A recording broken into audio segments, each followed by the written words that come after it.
O objetivo é contemplar os mais diversos temas que envolvem e movimentam o chamado mercado criativo, como economia criativa, diversidade, inovação, cultura, cidades e empreendedorismo. Estamos falando do Scream Festival 2020, que vai reunir 125 palestrantes agora nos dias 4 e 5 de dezembro, em um evento 100% online, agora também em sua terceira edição. A gente vai saber mais sobre o evento com a presidente da Associação Baiana do Mercado Publicitário, a BMP, e fundadora do Scream Salvador Creativity and Media Festival. Falei certo, Fernando? Estamos para falar com Ana Coelho. Deixa eu perguntar primeiro para Ana se eu falei certo. A Ana é nossa convidada. Quem é troglodita aqui é você, Ana Coelho, seja bem-vinda mais uma vez. Um bom dia, tudo bom? Bom dia Jefferson, você falou certíssimo. Bom dia, Fernando.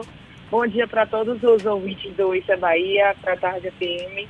É um prazer estar aqui de novo e queria logo agradecer o convite e dizer que sim, você falou certíssimo. Muito obrigada. Deixa eu repetir aqui, Salvador Creativity and Media Festival. O nome é todo pomposo, isso, não é? Ana, primeiro diz pra gente o que é exatamente economia criativa? Bom, vamos lá. O que é economia criativa? Ela abarca muitas coisas. E a indústria criativa, ela é a cara da Bahia, porque a gente já tem na nossa cultura e vocação, né, esse DNA criativo. Começou, né, o Screen, ele começa e ele é realizado pela BMP, que é o mercado publicitário. Então, toda essa parte de mercado publicitário, criação e agência, a gente sempre conheceu como indústria criativa. Mas quando eu entrei na BMP, eu até fiquei muito assim, não, mas não pode ser só propaganda. Criatividade é tudo, né? Design é criatividade, arte é criatividade, ter uma cidade sustentável, que saiba usar o potencial que ela tem vocacional, isso é criatividade. Games é criatividade. E a gente pode ver criatividade hoje na tecnologia, na inovação, até, como é que eu posso dizer, as startups, elas são um grande exemplo de como elas usam a criatividade na tecnologia, né? Então tem muitas coisas que a gente pode chamar de indústria criativa.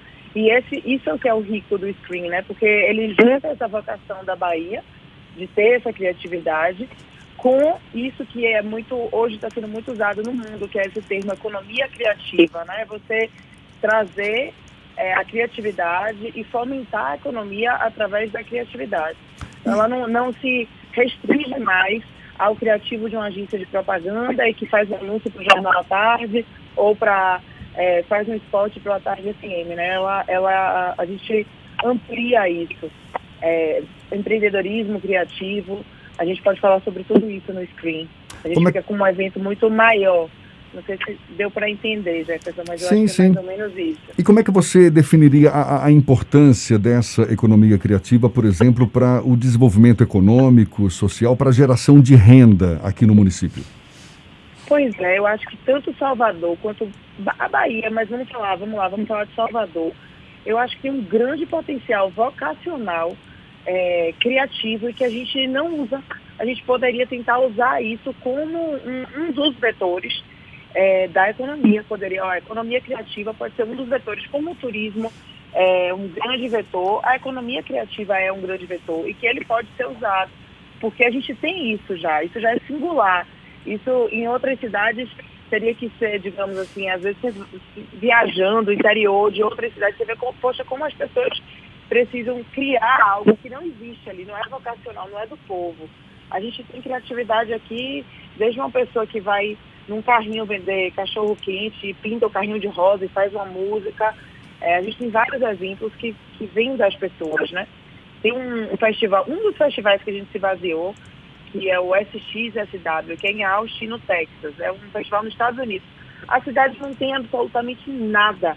Ela criou um festival de criatividade dentro da cidade, fez isso de uma forma brilhante, e hoje a cidade gira em torno desse festival de criatividade. Quer dizer, a gente tem essa vocação e, assim, o Screen, ele é uma tentativa de fazer isso e, óbvio, né, de debater assuntos tão importantes também, que as pessoas a gente tem essa liberdade também, né, de ouvir, de discordar, de compartilhar.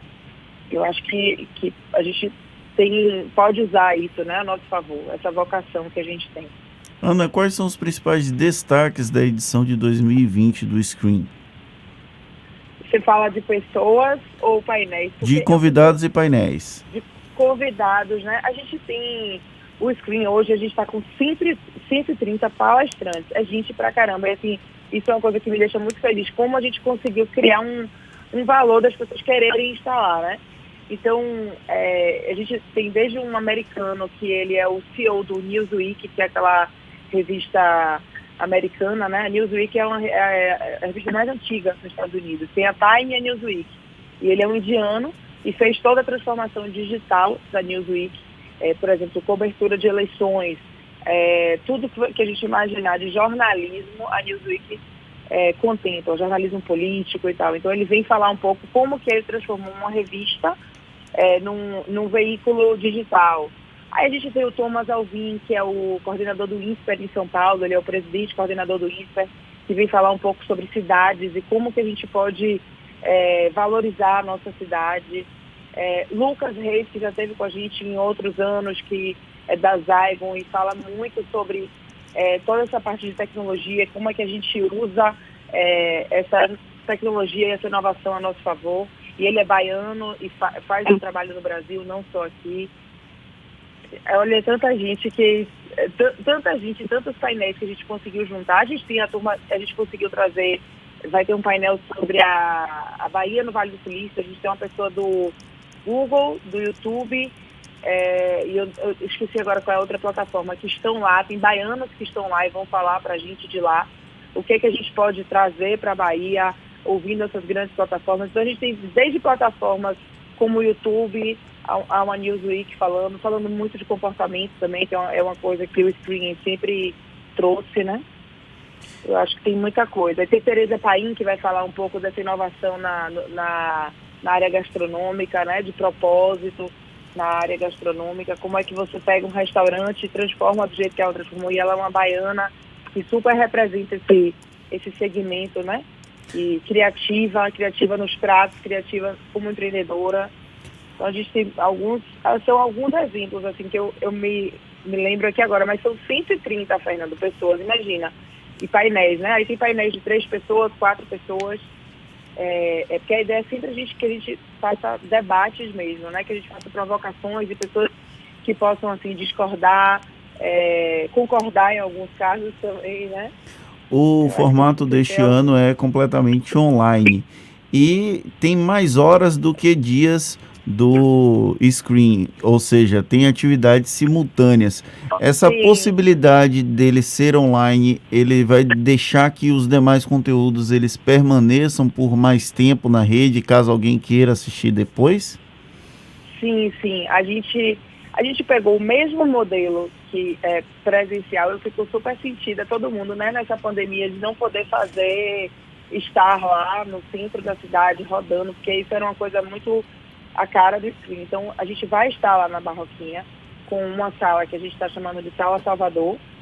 O mediador estará lá e a gente vai ter mais 2 salas digitais. Então, a gente tem 3 salas abertas na plataforma simultâneas, de 9 às 18 nos 2 dias.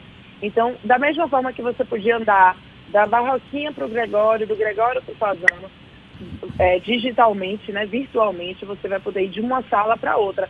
E os painéis, eles acontecem realmente no mesmo horário. Então, se tem 2 painéis que eu quero ver, como é que eu faço? Como escolher? Essa é uma parte super complicada, assim, da curadoria, né? Da curadoria própria da pessoa, porque tem muita coisa legal. Então, o que a gente fez? A gente vai, depois que acabar o evento, disponibilizar todo o conteúdo gravado, né? O evento é todo ao vivo, mas depois a gente vai disponibilizar ele para quem quiser ver, até porque eu acho que isso aí é o nosso legado, assim, né? Ser aberto, deixar isso para quem quiser usar, quem quiser ver, e todos os palestrantes concordaram, então a gente vai depois disponibilizar isso. Como a gente falou, é um evento que tem como um dos objetivos fomentar, não é, estimular essa chamada economia criativa. Salvador, que já tem um perfil, uma identidade muito forte ligada à cultura, às artes, Quais são os nichos de economia criativa que você identifica como mais promissores aqui na capital, Ana? Eu acho que essa parte de design, que a gente pode puxar assim, de artesanato, por exemplo, que a gente tem forte aqui, mas que ainda não é bem estruturada. E você pensar no artesanato como um design. Eu acho que essa parte de culinária é muito, muito forte, e a gente pode pensar como é que a gente pode ter uma culinária mais criativa e empreendedora e com propósito, não simplesmente uma comida gostosa, mas que tenha um conceito. Deixa eu pensar, games, a gente já trouxe para cá, eu já vi eventos de games aqui. Games é uma indústria gigantesca, é maior do que a indústria de eventos. Por que não a gente pensar que Salvador poderia ser o lugar que as pessoas viriam para pensar em games? A gente não tem isso na nossa cultura, mas a gente tem, digamos assim, a vocação de pensar diferente, de pensar, como se diz, fora da caixa, né?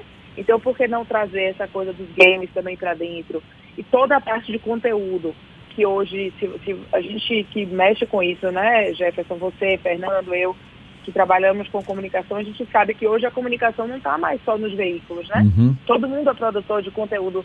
Um profissional liberal que é médico, se ele não está produzindo conteúdo, ele já está fora. Ele tem que estar pensando que ele tem que atender ali, ele tem que dar algo. As pessoas esperam isso, né?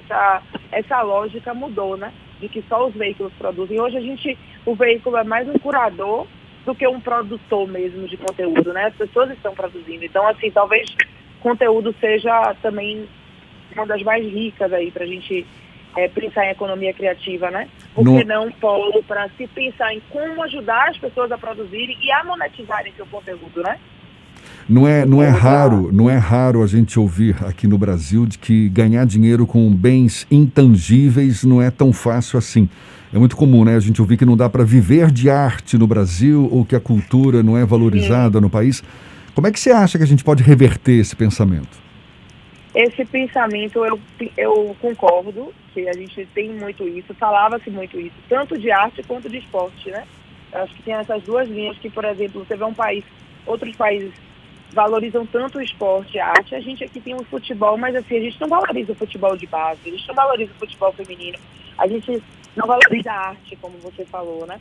Eu acho que não é uma coisa fácil nem rápida, não acho que seja uma resposta pronta, mas como tudo na vida tem que começar e tem que ter uma curva de aprendizado. Hoje a gente já faz alguma coisa, óbvio que já é melhor do que ontem, mas eventos como o Screen ajudam, mostrar cases de pessoas que estão tendo sucesso, tentar inspirar pessoas a mostrar que não desista, é possível. Eu acho que tudo isso ajuda, né? As pessoas entenderem que elas podem realmente acreditar na vocação, buscar aquela vocação, correr atrás do que quando a gente faz o que a gente realmente gosta, as chances de dar certo, né? Quando você está fazendo ali motivado, são maiores. Então, eu acho que é isso, é insistir mesmo e começar. Eu acho que isso é um dos exemplos que a gente tem vários outros que a gente pode pensar assim, né? De estímulo à valorização da arte e da cultura. Não dá para ficar esperando só que o governo ou que a prefeitura faça isso. A gente também tem, como cidadão, acho que tem que fazer um pouco também nossa parte. Exatamente. A gente fala de economia criativa, claro que a gente fala da criatividade das pessoas, mas não é só a criatividade. É colocar em prática outras competências que possam viabilizar essa criatividade de uma forma mais promissora, não é, Ana? Exatamente. E a gente, como cidadão mesmo, assim, às vezes a gente cobra que não tem aquilo, mas quando tem a gente não vai. A Casa Jorge Amado, tem tantas coisas que existem aqui em Salvador. O próprio centro da cidade, que a gente está começando a redescobrir. Se a gente parar para pensar, eu já fui lá, eu levei meu filho para ir, eu valorizei isso. Quer dizer, a gente viaja vai numa igreja, vai num lugar. E quando a gente está aqui em Salvador, qual é o programa que a gente está fazendo, entendeu? A gente está tentando incluir nossos filhos, nossa família na cidade, ou a gente também quer que tenha, mas não está valorizando. Eu acho que tudo isso, uma coisa puxa a outra, né? Ana, nesse momento de pandemia, vai ter algum painel que discuta o futuro desse setor, desse segmento, a partir de 2021, quando nós não vivenciarmos esses momentos de restrição como atualmente nós temos? A gente tem um painel, tem mais de um. Eu estou me lembrando aqui de um que é da Bia Granja, ela é da UPix de São Paulo, ela até já participou do Screen antes. E ela vai falar um pouco da pandemia e a nova influência da pandemia, né? Porque, na verdade, a gente quer ter a esperança de que vai passar logo e que essa vacina vai chegar, mas, assim, a gente sabe que enquanto não chegar a vacina, a gente está um pouco... continua na pandemia restrito, né? Então, ela vai falar um pouco dessas novas influências, porque se a gente parar para pensar, a pandemia vai fazer 1 ano em março, né? Então, o hábito do consumidor, o hábito do baiano, o hábito das pessoas, e não só do baiano, mas do mundo mudou, né? Então, acho que tem muita gente já fazendo estudo de que o que é que volta a ser como era antes, o que é que não volta, né?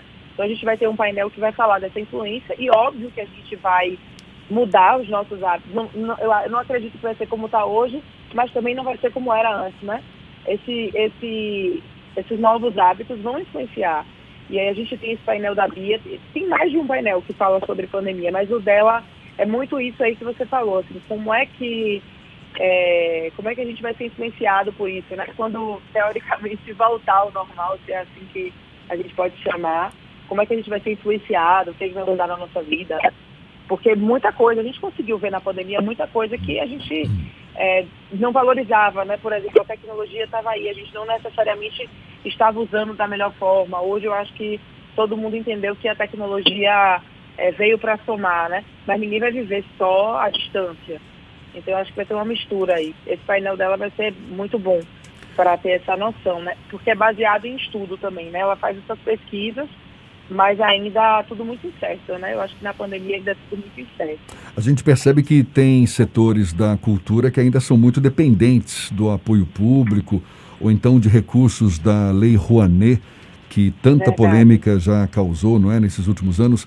Como é que você avalia o cenário hoje para a continuidade de campanhas, de iniciativas que valorizem esse pensamento sobre cultura e economia criativa como um todo? Eu sei que já teve assim, muita polêmica nesse assunto de Lei Rouanet e tal, faz cultura. Eu acho que, de qualquer forma, o governo deve apoiar a cultura, como deve apoiar a educação, como deve apoiar a saúde. Eu acho que a cultura é parte do que nós somos, não pode ser esquecido de forma alguma. Eu sou a favor desse apoio, mas também sou a favor de pensamentos de iniciativa privada, de tentativas de fazer. A gente tem a Cris Olivieri, que ela é uma especialista em cultura, ela inclusive foi quem liderou a trilha. Aí ela tem um painel que ela vai falar justamente sobre a criatividade e a arte. Eles podem empurrar o PIB, eles podem fazer o PIB crescer, e aí ela vai dar caminhos de como que a gente pode. Eu acho isso tão rico, assim, porque é difícil, né? Principalmente quando a gente está preso em um modelo. É possível ter um modelo que a gente use a cultura a nosso favor para melhorar a economia. Que modelo é esse, né? Porque a gente, na tendência do ser humano, é pensar no que ele está acostumado ali, que é não, só se for o Rouanet, não tem outro jeito. E aí eu acho que ela vem para provocar isso com esse painel, justamente como é que a criatividade e a arte podem provocar essa, digamos assim, empurrar o PIB, melhorar a economia. Eu acho que a gente pode ter até respostas. Eu já bati um papo com ela e são assim, muito rico, muito conteúdo, muita pesquisa para mostrar que tem caminho. E eu acredito que tem sim. Tem caminho sim. Que é esse o papel do Screen, né? Mostrar que tem caminho, que não adianta a gente ficar preso nos mesmos modelos, né? Tá certo. Ana Coelho, fundadora do Scream, deixa eu repetir o nome aqui, Salvador Creativity and Media Festival, também presidente da Associação Baiana do Mercado Publicitário e que está à frente aí dessa nova edição do Scream Festival 2020, agora, dias 4 e 5 de dezembro, evento 100% online, com mais de 125, 130 palestrantes, não é isso? E as inscrições podem ser feitas pela internet, vou dar logo aqui o endereço, screamfestival.com.br, tá certo? Tá certo, já tem inscrições gratuitas esse ano. Nas duas primeiras edições não foi gratuito, tinha uma taxa para se inscrever, mas esse ano de pandemia a gente achou que seria um presente que a BMP e o Screen podiam dar, que seria fazer realmente o Screen gratuito e aberto, então quem quiser, agora precisa se inscrever, né? Realmente precisa entrar no Simpla. Eu fiz isso ontem, inclusive, tomei até um puxão de orelha da equipe, que eu não tinha me inscrito ainda, mas ontem eu entrei, você se inscreve, põe seu e-mail, recebe no seu e-mail o seu convite no Simpla, e a partir desse convite aí, você tem acesso a todas as palestras. A gente Maravilha. só precisa que as pessoas se inscrevam para ter o controle da plataforma, entendeu? Tá Mas eu certo. queria convidar todos e agradecer aí a presença. Ana Coelho, muito obrigado. Ana Coelho, presidente da ABMP. Muito obrigado pelo bate-papo. Sucesso nessa nova edição do Scream Festival 2020. Bom dia e até uma próxima, Ana. Bom dia. Obrigada, Fernando. Obrigada, Jefferson. Obrigada para todo mundo aí do Isso é Bahia.